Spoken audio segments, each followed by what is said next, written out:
찬송하면서 주님을 찬송하면서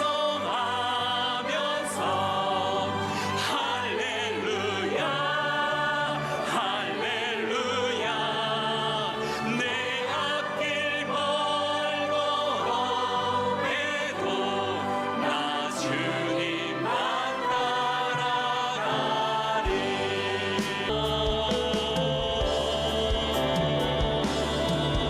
내 영혼이 확정되고 확정되어 싸우니 믿음에 눈 들어 주를 바라봅니다.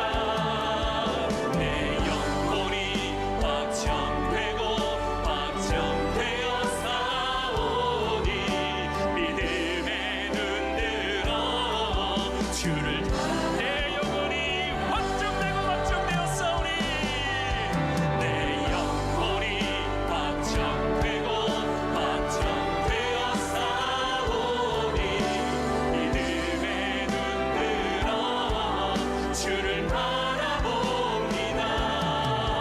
내 영혼이 확정되고 확정되어 싸우니 확정되고 확정되어 싸우니 내 영혼이 주의 영원한 나라 주로 확정되어 싸우니 믿음에 눈 들어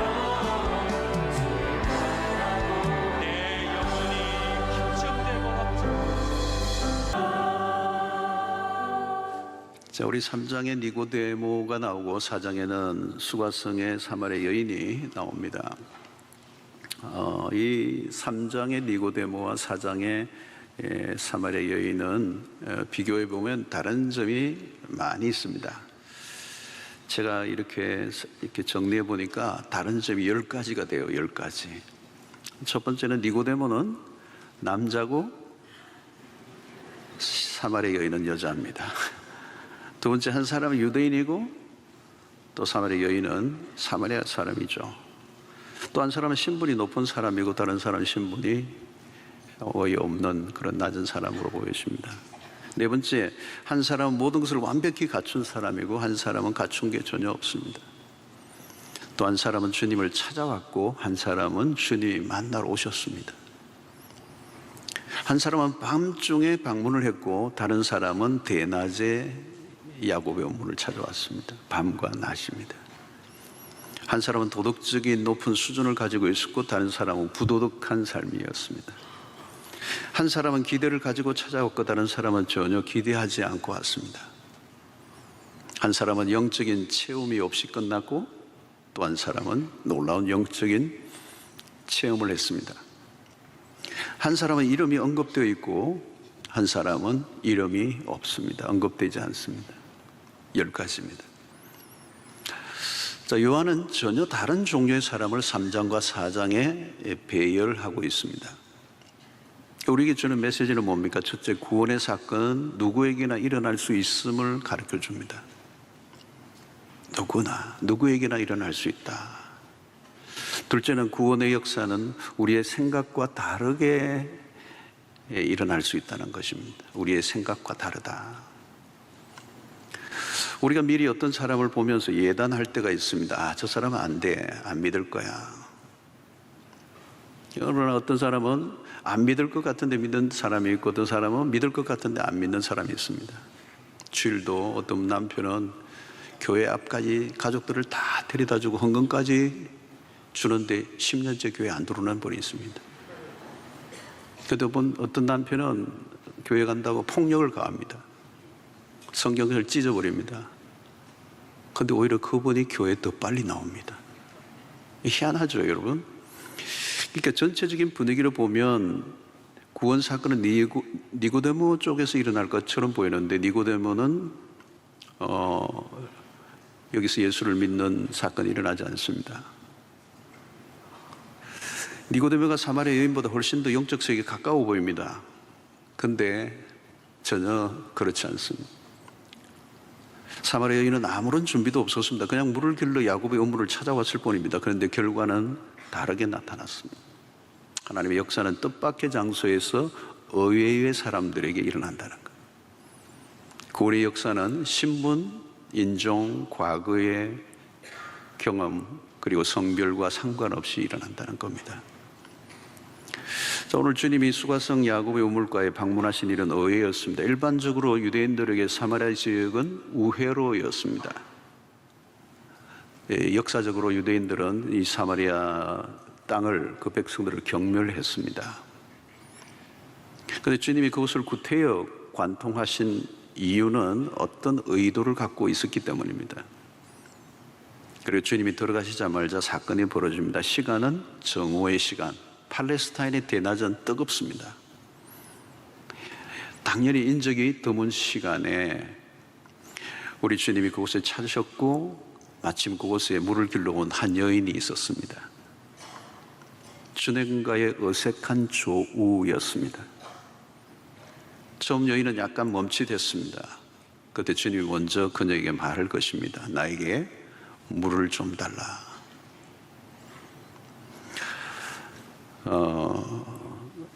아마 주님이 목이 마르셨겠죠. 그러나 주님은 자신의 목마름보다 더 목마른 한 여인에게 초점을 가지고 있습니다. 대화가 오고 가고 있습니다. 대화는 동문서답처럼 진행됩니다. 전혀 다른 얘기가 오고 가죠. 오늘 본문을 자세히 보면 대화가 이렇게 동문서답처럼 보여요. 밥은 먹었나? 그러니까 한쪽에는 바람이 차군요. 뭐 이런 분위기예요. 주님은 대화의 기재이십니다. 자연스럽게 대화를 이끄십니다. 여인은 마치 자석에 끌리듯 빨려 들어갑니다. 대화는 깊어져 갔고 대화 속에는 여인 속의 마음이 조금씩 드러나기 시작합니다. 주님은 영혼을 들여다보는 능력을 갖고 계십니다. 아직 깊은 것을 꺼내놓지는 않았지만 여인의 가슴 안에는 무엇이 담겨 있는가를 주님은 아셨습니다. 사마리아 여인은 이미 주님의 대화 안으로 들어와 있습니다. 그녀의 아픔이 스며 나오고 있습니다. 여러분, 누구나 그렇습니다. 아픔은 숨길 수 없습니다.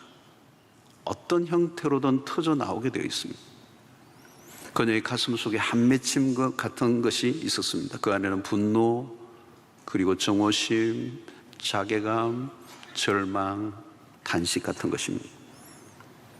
여러분, 일상에서 우리가 만나는 사람들도 다 비슷합니다. 꺼내놓지는 않았을 뿐이지 살아오면서 만들어진 상처, 아픔이 겹겹이 쌓여져 있습니다.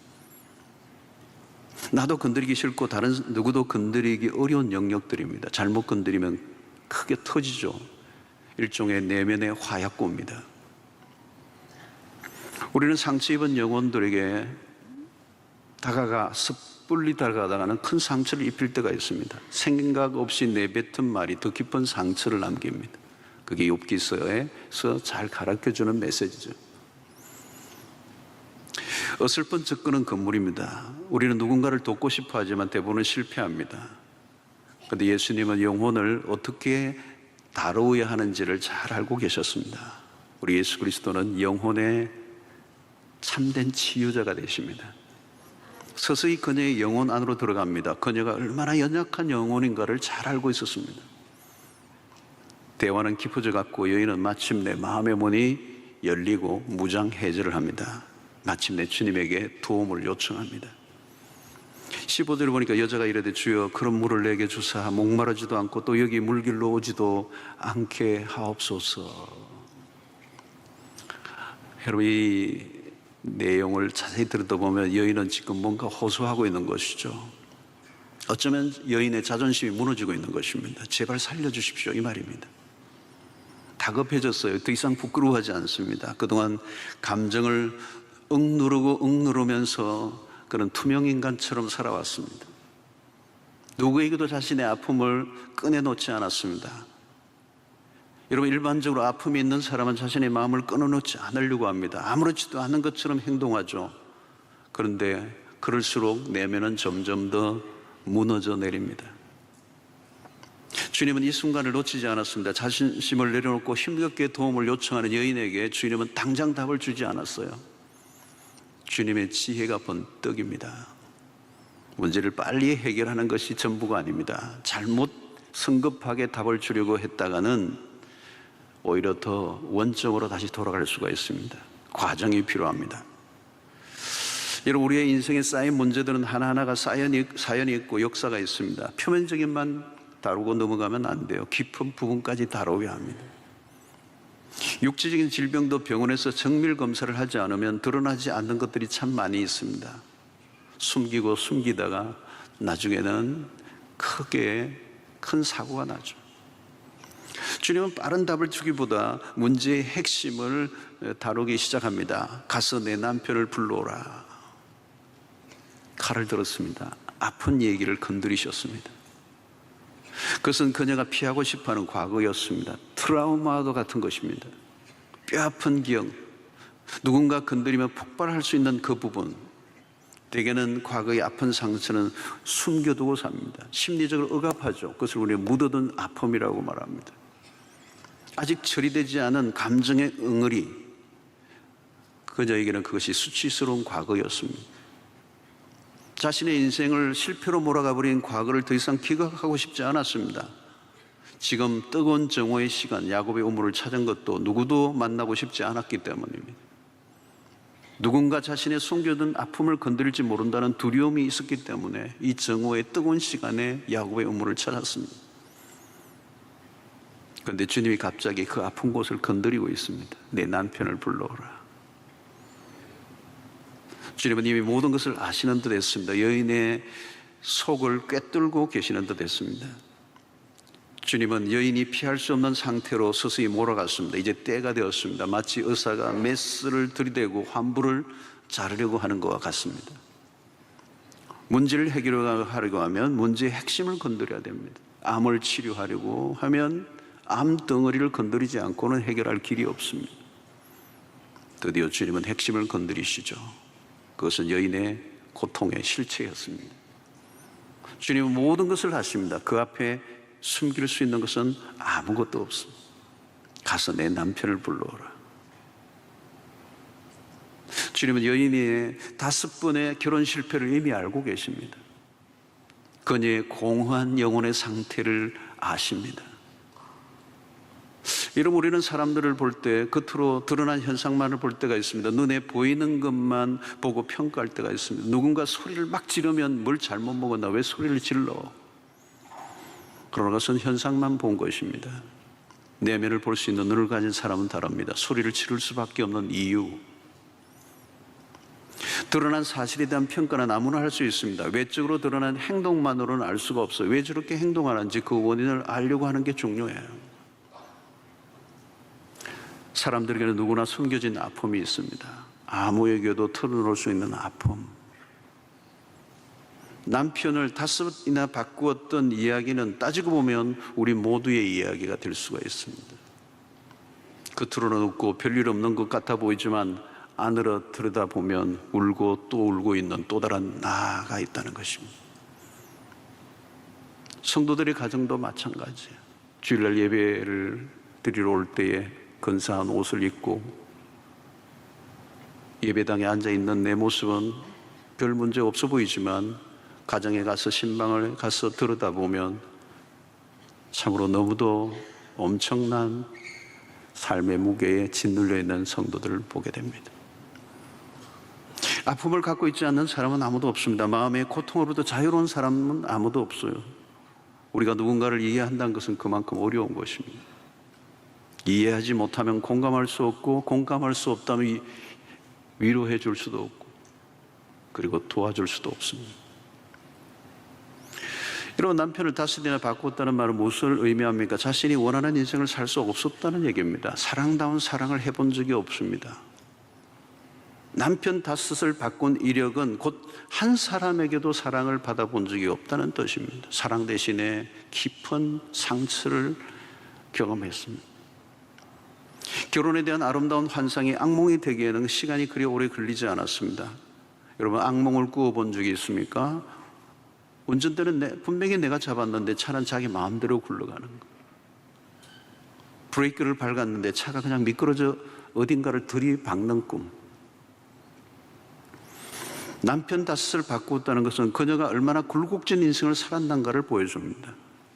사실 그래요. 한 번이 어렵지 한 번 삐걱하면 두 번, 세 번 그냥 나갑니다. 담배를 피우면 알코올에 손을 대기 쉽다고 그래요. 알코올에 빠지면 도박이나 마약에 다른 사람들 훨씬 더 손대기 쉽다는 것입니다. 한 번 꼬이기 시작하면 인생이 계속 꼬이는 것입니다. 에덴 동산에서 벗어난 이후부터 인간의 삶은 브레이크 없는 자동차와 같습니다. 남편을 5번이나 바꿨다는 말은 10번, 20번을 바꿔도 만족할 수 없다는 뜻입니다. 이것은 전도서에서 솔로몬이 이미 답을 내렸습니다. 그런 여자를 후궁과 합쳐 1000명을 거느렸습니다. 솔로몬은 훗날 그 일은 차마 못할 일이었다고 고백합니다. 모든 것이 헛되고 헛되다. 모든 것은 바람을 잡는 것과 같았다고 그는 수레하죠. 자, 여인이 뜨거운 팔레스타인의 한낮에 물을 길러 왔다는 것을 무엇을 의미합니까? 자신의 고통을 감추고 살아왔다는 뜻입니다. 본래 우물가란 여러 사람들이 모여드는 곳입니다. 고대 여인들은 그 억눌린 문화 속에서 우물은 카타르시스의 장소예요. 다 풀어내는 거예요.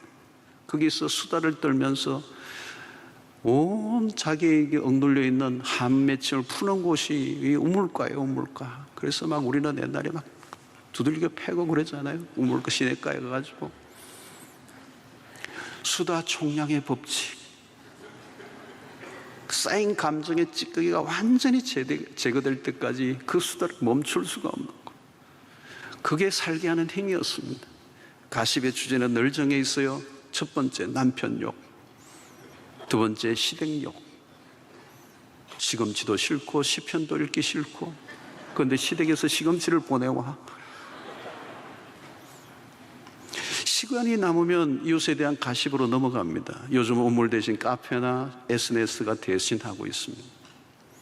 동네의 모든 일은 우물가에서 이루어졌습니다. 그곳은 흥미진진한 곳이었습니다. 우물은 여인들의 무대입니다. 온 동네의 이야기를 도마에 올려놓고 방아질에 참여할 때 그런 비로소 공동체의 일원이 되는 것이죠.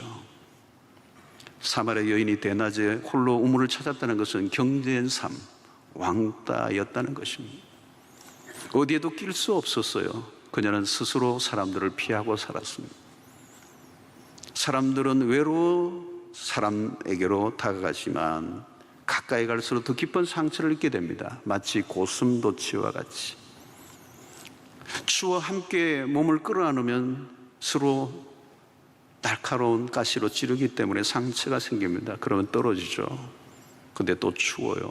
다시 끌어안기로 합니다. 또 상처를 받아요. 상처를 주고 받고 가까이 또 멀어지는 연속의 반복을 합니다. 그래서 오늘 인간의 모습입니다. 우리는 교회의 사랑방을 중요하게 여깁니다. 그런데 사랑방에서 사랑만 일어나는 것이 아니에요. 갈등을 겪기도 합니다. 종종 우리 교육자들에게 목사님 사랑방 옮겨주세요. 어떤 분은 교구 옮겨주세요. 교구 옮기면 이제 그 다음에는 어디에요? 교회 옮겨주셔요. 그럴 거예요. 우리는 서투른 인간관계로 인한 상처를 주고받기도 합니다. 그럼에도 그 안에 있어야 돼요. 사람에게 상처를 받지만 우리는 사람을 통해 또 치유를 경험하기도 합니다. 그런데 상처를 입은 사람은 사랑방을 피해요. 사람들이 무서워지기 시작하는 것입니다. 이런 상처를 입은 영혼의 특징이 있습니다. 사람을 피해요. 사람을 피하는 겁니다. 사람에게 지나치게 예민해지는 것입니다. 별것 아닌 것에도 예민하게 반응합니다. 상처 때문에요.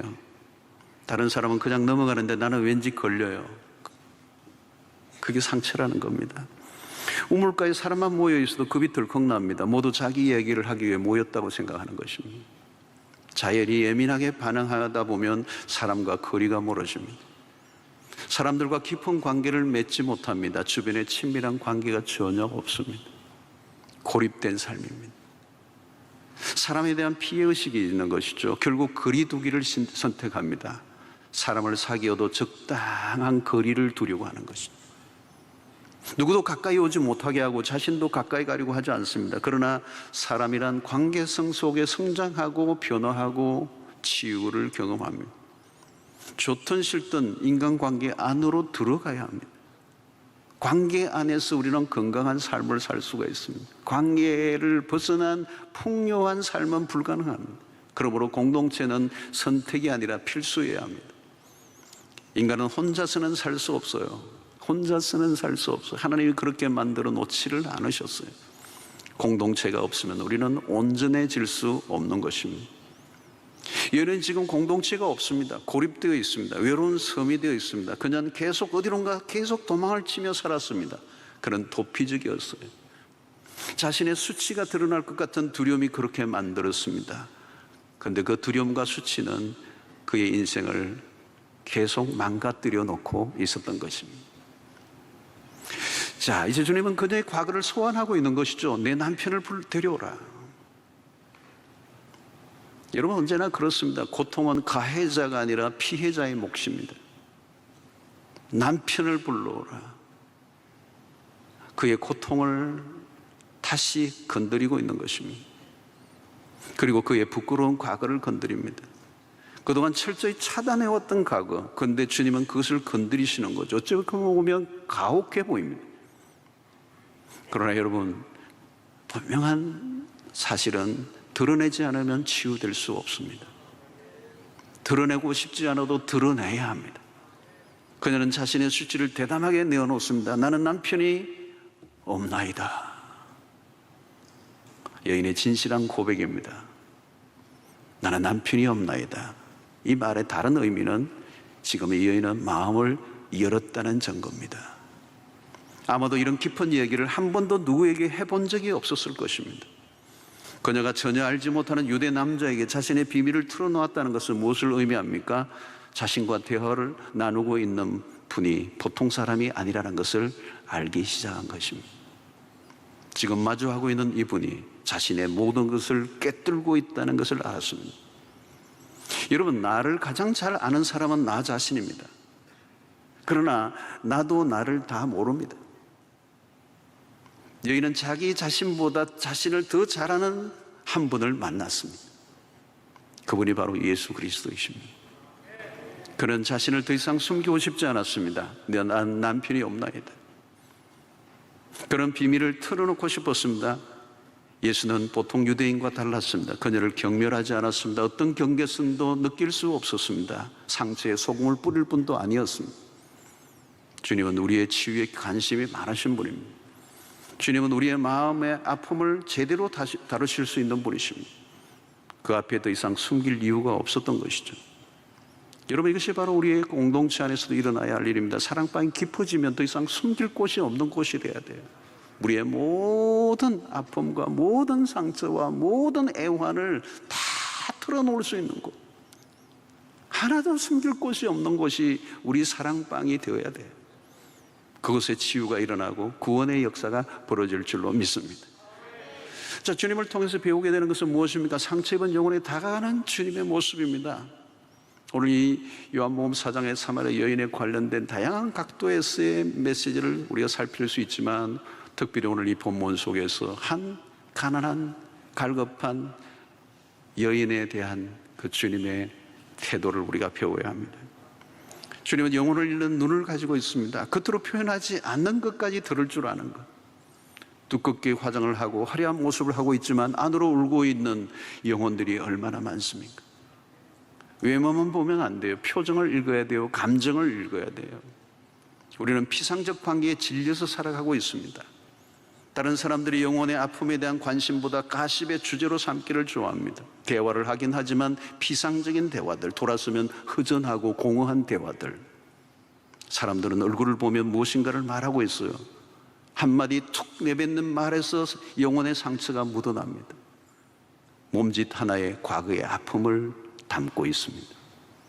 대개는 자신의 영혼의 아픔에 짓눌려 살아갑니다. 갈증을 가진 상태로 살아가요. 위로를 받고 싶지만 위로를 받을 곳이 없습니다. 마음 놓고 자신의 아픔을 이야기할 대상이 없어요.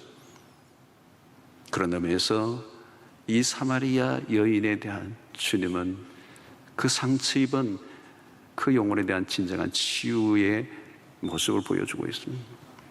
주님은 한 영혼에 주목하십니다. 여러분, 주님의 사회가 만만치가 않았습니다. 반대자들에 둘러싸여 있었습니다. 흠을 잡기 위해서 눈을 부라린 이 사두개인들과 바리새인들과 종교 지도자들이 진을 치고 있었습니다. 주님의 몸은 행로에 지쳐 있었고 유대인으로서 사마리아에 들은다는 것은 만만치 않은 일입니다. 종교적, 인종적, 사회적 관습의 벽을 뛰어넘어야 했습니다. 무엇보다도 상처가 깊은 한 여인에게 관심을 갖는다는 것은 쉬운 일이 아닙니다. 여기에서 우리는 주님의 마음을 읽습니다.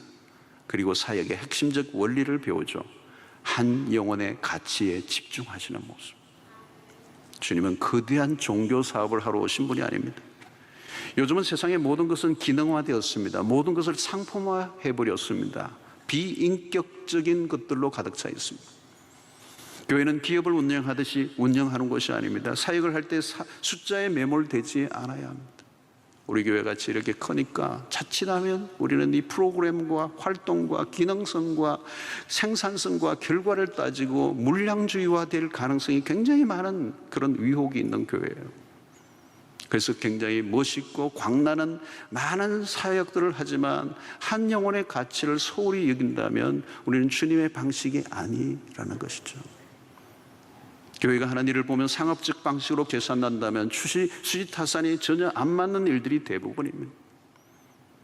예수님의 일이 바로 그런 것이죠. 사마리아 여인과의 조우, 이 1대1의 만남은 전혀 오늘날 현대 상업주의 가치로 본다면 의미 없는 일을 주님은 행하신 것입니다. 그러나 주님은 의도적으로 야곱의 우물을 찾으셨어요. 사마리아 지역이라는 경계선을 넘으셨습니다. 비난을 받을 수 있는 일이었습니다. 어떻게 보면 유대인 남자와 사마리아 여인과의 스캔들이 될 수도 있는 사건이었습니다. 그러나 주님은 용기 있는 모습을 보이시죠. 한 영혼의 가치에 집중하시는 모습. 한 영혼이 천하보다 귀하다라고 하는 사실, 잃어버린 한 마리의 양을 찾기 위해서 99마리를 들여두었던 그 선한 목자의 모습을 우리는 주님을 통해서 보게 되는 것입니다. 여러분, 영혼을 읽을 수 있는 마음은 사랑하는 마음이었습니다. 갓난 어린 아기는 말할 줄 몰라. 그러나 아기의 엄마는 아이의 울음을 읽어냅니다. 주님은 영혼을 읽는 깊은 통찰력을 가지고 계셨어요. 피상적인 대화가 아니라 영혼이 있는 대화를 하셨습니다. 그리고 주님의 대화는 영혼의 깊은 부분까지 다루었습니다. 마침내 주님은 물 좀 달라, 그 우물물에서 시작하여 영원한 생수로 발전시켜 갑니다. 자신의 목마름에서 상대의 목마름으로 이끌어 가셨습니다. 남편의 이야기에서 예수 그리스도 자신에게로 초점을 옮기셨습니다. 남편 다섯이 아니라 한 분 예수 그리스도로 충분한 만족되심을 깨닫게 해주셨습니다. 완벽한 결론으로 이끌어 주신 것이죠. 주님은 우리의 구원자이시고 동시에 치유자가 되십니다. 누구나 한 번쯤은 주님과 1대1로 만나는 내밀한 시간이 있어야 됩니다. 주님은 내 영혼의 깊은 곳을 만져주실 수 있는 유일한 구원자이십니다. 주님을 만나야 구원의 사건, 치유의 경험이 일어납니다. 주님을 만나면 영혼의 회복이 일어납니다. 그 주님과 1대1의 만남이 필요한 것입니다. 그때 새로운 삶이 시작이 되고 그때 우리의 눈이 열려집니다. 영혼의 눈을 뜬 사람은 다른 사람에게로 새로운 시선이 생기기 시작하죠. 다른 사람의 영혼을 바라보는 눈. 여러분, 교회는 운물가와 같아요. 사람들이 모이는 곳입니다. 이곳에서 우리는 온갖 정보를 얻습니다. 때로는 온갖 루머를 만들어내는 진원지가 되기도 합니다. 교회는 큰 운물이라면 사랑방은 작은 운물들입니다. 큰 교회에 나오는 분들 중에는 익명성을 좋아하는 분들이 있습니다. 자기를 드러내고 싶지 않은 분들이 많아요. 사람들과 피곤하게 얽히기 싫어. 교회를 포기할 수는 없고 나오긴 하지만 예배가 마치자마자 바람과 함께 사라집니다. 각자 나름의 사연이 있습니다. 사람들로 인해 만들어진 상처가 있을 가능성이 높습니다. 그저 그렇고 그런 교회 안에서 사람들과의 만남 속에 받은 상처들이 있습니다. 오늘 현대 사회가 그렇죠. 우리의 고민은 많은데 고민을 털어놓을 곳이 없어요. 그래서 털어놓을 곳은 유일하게 교회밖에 없었는데 교회에서 털어놓았다가 상처를 더 많이 받는 경우가 있어요. 그래서 그 교회에서 상처를 받고 교회를 떠나버리는 거예요. 그래서 이 교회 저 교회를 기웃거려 보았지만 또 실패하죠. 어느 교회를 가면 그 교회 안에는 끼리끼리가 많아요. 끼리끼리. 여러분, 끼리끼리 모인다는 것은 무엇을 말하는 것입니까? 여러분, 어떤 분은 우리 사랑방 너무 좋다는 거예요. 그러면서 딱 한마디 이렇게 해요. 다른 사람이 들어오면 안 된다는 거예요. 여러분, 우리 사랑방이 너무 좋다는 말은 긍정적인 면도 있지만 우리 외에는 별 관심이 없다는 뜻일 수도 있습니다. 우리만의 천국이 되어서는 안 되는 거예요. 세상을 보십시오. 세상은 고통하고 있습니다. 거대한 병원과 같습니다. 종합병원이요, 세상은. 몸과 마음이 지쳐있는 영혼들, 목마른 영혼들이 한두 명이 아닙니다. 사마리아 여인과 같은 사람이 오늘 한두 명이 아닙니다. 남편을 5번이나 바꾼 여인의 삶은 철저히 무시되고 잊혀진 존재, 남편에게만 버려진 존재가 아니잖아요. 이 정오의 시간 팔레스타인의 야곱의 우물에 찾아온 이 여인은 사해로부터도 버림을 받은 것이죠. 그 누구도 그를 받아주지 않는 거죠. 그 누구도 그의 고통에 다가가지 않았습니다. 그는 서서히 죽어가고 있는 것입니다. 목마름은 깊어졌고 해결할 길은 없었어요. 누구도 그를 주목하지 않았습니다. 여러분, 사마리아 여인만이 그럴까요? 모든 것을 가졌고 성공적인 자리에 앉아 있었던 사람도 마찬가지. 바로 앞장의 니고데모도 그렇습니다. 모두에게 주목을 받고 있었지만 여전히 목마른 인생. 세상에 주는 물은 목이 마르다는 거예요. 아무리 모든 것을 다 가지고 있어도 갈증은 채워지지 않습니다. 오늘 야곱의 우물가에서 일어난 일들이 교회 안에서도 일어나야 합니다. 우리는 그리스도를 만났고 우리의 영혼의 갈급함이 채워졌습니다. 이제 우리가 다른 사람의 영혼의 고통에 관심을 가져야 합니다. 다른 사람의 영혼에 다가가는 민감성을 가져야 돼요. 피상적인 대화는 의미 없는 그런 이야기들로 시간을 보낸 것이 아니라 영혼이 있는 대화를 통하여 그 영혼 깊숙한 곳에 있는 갈증을 읽어내고 우리는 그리스도에게로 인도할 수 있어야 될 것입니다. 오늘 목마른 영혼들이 우물 주변을 배회하고 있습니다. 주님은 고통하는 한 여인을 놓치지 않았습니다. 영혼의 깊은 곳을 만져주셨습니다. 우리의 영혼을 깊이 만져주실 수 있는 분은 오직 예수밖에 없습니다. 세상에서는 갈증을 채워줄 것 같아 보이지만 속이는 것들이에요. 상처를 도리어 이용하는 사람들이 있습니다. 들어줄 것 같지만 일시적이고 표피적인 그런 것들이 얼마나 많습니까? 돌아서는 순간 다시 갈증이 일어납니다. 그런데 인간의 내면의 갈증은 반드시 해결해야만 합니다. 그 해결의 길은 예수 그리스도이십니다. 13절, 14절에 보니까 예수께서 대답하여 이르시되 이 물을 마시는 자마다, 어쩌면 오늘 우리 세상의 사람들이 추구하는 모든 것들이 여기에 포함되는 이 물을 마시는 자마다 다시 목마르거니와 내가 주는 물을 마시는 자는 영원히 목마르지 아니하리니 내가 주는 물은 그 속에서 영생하도록 솟아나는 샘물이 되리라. 오늘 또 주님은 우리에게 내게로 오라고 초대하십니다. 주님 앞에 나오라. 여러분들의 영혼의 깊은 곳을 털어놓기만 한다면 주님은 우리에게 그 영원한 생수를 허락해 주실 것입니다. 오늘 우리 이곳은 야곱의 거대한 우물과 같습니다. 주님은 한 영혼에게 주목하시고 영원히 목마르지 않는 생수 되신 그리스도를 우리에게 허락해 주시기를 원하십니다. 주님으로부터 갈증을 해결하신 분이라면 절박한 그 처지에 있었던 그 이전의 경험을 잊지 말고 처음 교회에 찾아왔을 때 그리스도를 만난 내 영혼의 그 갈증이 해결되었을 때 그 기쁨을 아는 분이라면 이제 여전히 목말라 주님 앞에 나온 성도들에게 다가가서 그들을 그리스도에게로 온전히 소개하고 그리스도를 만날 수 있도록 도와주는 일이야말로 우리가 해야 될 가장 중요한 일인 줄로 믿습니다. 코로나 팬데믹을 지나면서 다양한 후유증을 우리는 겪고 있습니다. 최근에 여러분 뉴스를 보았지만 1,800명 정도, 거의 2,000명 가까이 코로나에 감염이 되었고 한 500만 명 정도가 코로나 후유증을 앓고 있는 것에 대한 이제 대대적인 이제 조사가 정밀 검사가 이제 들어갔다. 국가적으로 이제 그 분을 이제 찾고 있다고 하는 뉴스를 보았습니다. 그 가운데 육체적인 것도 있지만 어떤 그런 무기력증 같은 것도 후유증 중에 하나라는 거예요. 무기력증, 나도 모르게 그냥 무기력해지는 거. 코로나 팬데믹이 우리에게 가져다준 많은 후유증이 있습니다. 코로나 때와는 다르게 코로나 이후에 찾아오는 우울증의 증세, 코로나 블루는 더 심하다는 거죠. 자살률도 더 높아졌습니다. 공동체와 멀어진 소외된 사람들도 늘어났어요. 한국교회 전체 15%는 공동체와 멀어져 버렸어. 예배에 나오지 않아요. 찾아내기도 힘들어요. 꼼짝도 하지 않는 세대에서. 오늘 주변에 우리가 관심을 가져야 될 때입니다. 오늘 고독사 하는 노인들도 많아졌어요. 몇 년 전부터는 노인의 고독사가 1위였지만 몇 년 전부터는 이 노인의 고독사보다 앞지는 것이 있습니다. 청년 고독사입니다. 이게 통계적으로 나와 있어요. 청년들의 고독사예요. 소리 소문 없이 조용하게 지내다가 죽어가는 청년들이 늘어났어요. 여러분, 코로나 팬데믹으로 인해 우리 주변에 고통하는 영혼들이 훨씬 더 많아졌습니다. 목마른 영혼들이 한둘이 아니에요. 누군가 다가가 도와주어야 합니다. 주님은 의도적으로 사마리아 땅에 들어가시고 의도적으로 그 한낮에 한 여인에게 집중하시는 모습을 우리에게 보여주셨습니다. 한 울부짖는 영혼을 외면하지 아니하시는 주님.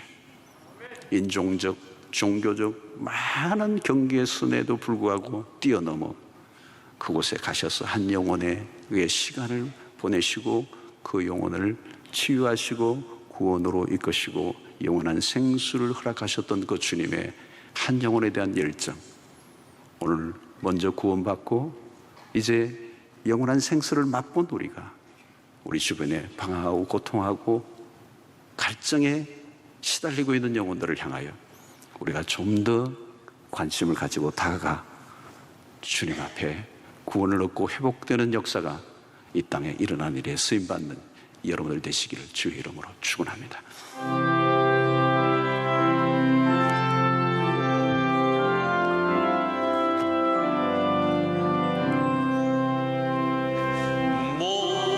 목마른 자들아 다 이리 오라.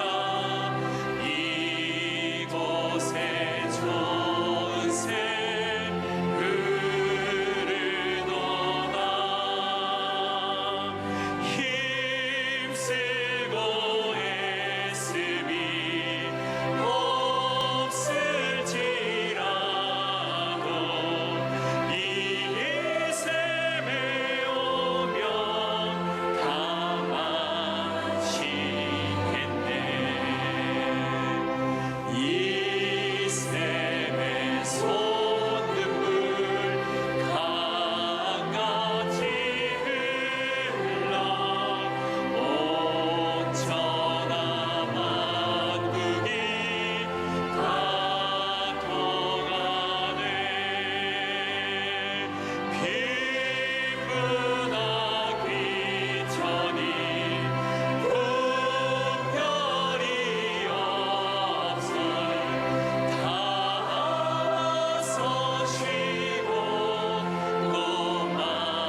하나님 이 시간에 귀한 물질을 구별하여 주 손에 올려드립니다. 믿음으로 정성껏 드렸습니다. 하나님의 나라와 복음을 위해서 아름답고 복되게 쓰여지게 하시고 드린 손길들 기억하사 우리의 모든 생업에 복을 주시며 생존의 문제가 우리의 인생의 발목을 잡지 않게 하시고 사명의 길을 걸어갈 때 이 모든 것 더하여 주시는 그 은혜를 누리며 살게 하여 주시옵소서. 땅에서 우리는 먹을 것이 나오는 것이 아니라 하늘에서부터 나오는 것을 믿게 하여 주시옵시고 주님 의지하고 살게 하여 주시고 어려울 때일수록 믿음의 자존심을 지키며 살아가게 될 때 필요한 끝에서도 날아오르는 비상의 역사가 있게 될 줄로 믿사오니 하나님의 백성들에게 믿음을 더하여 주시옵소서. 상황의 포로가 되지 않게 하여 주시옵시고 믿음으로 상황을 뛰어넘는 선실한 하나님의 백성들 되게 하여 주시옵소서. 오늘 또 죽은 자의 하나님이 아니요 산 자의 하나님이시고 오늘 또 기적은 일어날 수 있음을 믿고 우리의 일상 가운데 하나님을 구체적으로 생생하게 경험할 수 있도록 축복하여 주시옵소서. 10년, 20년 전의 간증이 아니라 오늘을 살아가는 오늘의 간증이 우리 안에 있게 하여 주시옵시고 하나님 얼마나 위대하신 분인가를 삶 속에서 경험케 하여 주시옵소서. 우리의 가정, 직장, 사업, 진로, 결혼, 취업, 우리 인생의 모든 미래 모든 것 주님의 손에 의탁합니다. 하나님께서 합력하여 선을 이루시고 때를 따라 돕는 은혜로 함께하여 주시옵소서. 병중에 있는 성도들 특별히 어루만져 주시기를 원합니다. 정신적, 육체적 모든 질병으로부터 자유를 얻게 하여 주시옵시고 그 연약함의 족쇄가 풀려지는 역사가 있게 하여 주시옵소서. 오늘 또 처음 나온 백성들을 축복해 주시고 그리스도 안에서 신실한 하나님의 백성으로 영적으로 자라가게 하여 주시고 하나님의 나라에 크게 쓰임받는 일꾼들 되게 하여 주시옵소서. 하나님 아버지, 오늘 또 교회를 위해 수고하는 일꾼들 다 하나님께서 복을 주시고 기쁨으로 감당하게 하여 주시옵소서. 흩어져 있는 우리의 성도들 많습니다. 군대로 유학으로 출장으로 외지에 어디에 있든지 주님 임마누엘로 함께하여 주시옵소서. 이제 세상을 향하여 나아가는 백성들의 발걸음을 인도하시고 한 주간 동안 우리의 삶의 모든 영역 속에 위험한 일들로부터 악한 자들로부터 사단의 공격으로부터 우리를 지켜 승리케 하여 주시옵소서. 이제는 우리 주 예수 그리스도의 놀라우신 은혜와 하나님의 크신 사랑과 성령의 교통하심이 생수 되신 예수 그리스도를 만나 구원 얻고 영혼의 해갈을 얻은 우리가 이제 고통하며 신음하는 세상 안으로 들어가 오늘 영원한 생수 되신 그리스도에게로 소개하며 구원을 얻는 역사에 쓰임받기로 결단하고 돌아가는 주의 백성들 머리 위에 지금부터 영원토록 함께 있을지어다. 아멘.